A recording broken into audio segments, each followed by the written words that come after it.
Minister Bennett, the issue of St. Anne's Residential School remains one of the unresolved horror stories of Canada, and yet we have lawyers for your department in provincial court fighting survivors on cases, and the factum of the federal government says that the right to procedural fairness is not applicable to residential school survivors. Why don't you believe that the survivors of St. Anne's have a right to procedural fairness? Firstly, Charlie, I also want to thank you for all of the amazing advocacy that you do.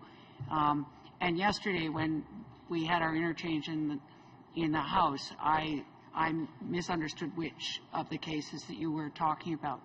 This case today, I think that you know that we are committed to ensuring justice for all of the victims of this dark chapter in our history, all childhood litigation, all residential school, and particularly these cases that still remain outstanding. What we have to be clear about is the government is not challenging any of the individual claimants in this matter, nor the outcomes of their cases. The overarching goal is to ensure that victims receive the compensation that they are rightly owed for their pain and suffering, and that there needs to be some integrity to the system.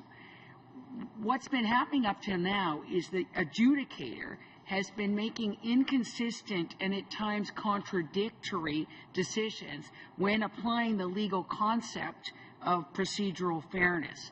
So we have asked the court for the guidance for the correct interpretation of procedural fairness. So we actually want their guidance in how we go forward to make sure that this system is fair and everybody gets what they need. I think the problem is that lawyers for your department have taken the position, quote, there is simply no place in the IAP for the administrative law concept of procedural fairness. Procedural fairness is a fundamental principle of law, and yet your officials are saying that this does not apply in the case of St. Anne's. They further state, just your lawyers state, that the chief adjudicator is relying on a, quote, bald proposition that the obligation to ensure a fair process for claimants falls on all parties. The one party here is the Government of Canada that chose to suppress 12,000 pages of police evidence, witness testimony that identified 200 perpetrators of sexual crimes against St. Anne's. The other party are the survivors who have no resources.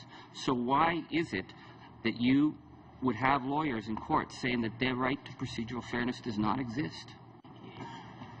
I think that, firstly, I think you know that Justice Perel has said that we have released all the documents that were required. So I think that is settled.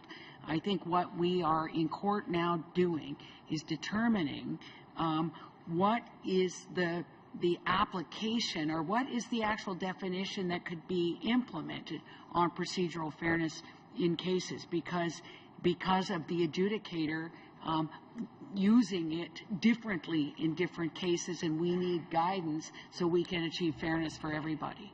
The problem is that lawyers for your department now are in the hearings saying that the evidence that you were forced to turn over is inadmissible unless they can provide a survivor witness, which is to re-victimize the survivors who've gone through this, and then to claim that they have no right to procedural fairness.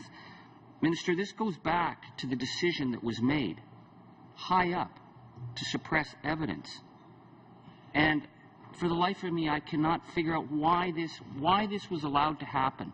When you had the names of the perpetrators, when your officials knew who they were, and you had cases thrown out because your lawyers said those survivors had no credibility because they weren't believable. When you had the names of the perpetrators, why? Why would Canada do that? Very short answer. I believe that Justice Perel has made it clear that all the documents that were required or all that they expected have been submitted. So, and I think there's complicity. And the question is the complicity of Canada. Why? So, the law is the law, and we are in so many cases, Charlie, we are going way beyond what the law asks us to do. In so many cases, whether it's Anderson or, because Labrador and Newfoundland weren't in Canada yet, we are settling that case. I believe that our approach as a government is to do the right thing, not to just do what the courts tell us to do. In fact, we are spending as much of our efforts getting out of court to the negotiating table. So things like the 60 Scoop, get language and culture, get apology, get commemoration, get healing, that those are things that courts can't award, and that's why we're trying to get out of court on as much as we can.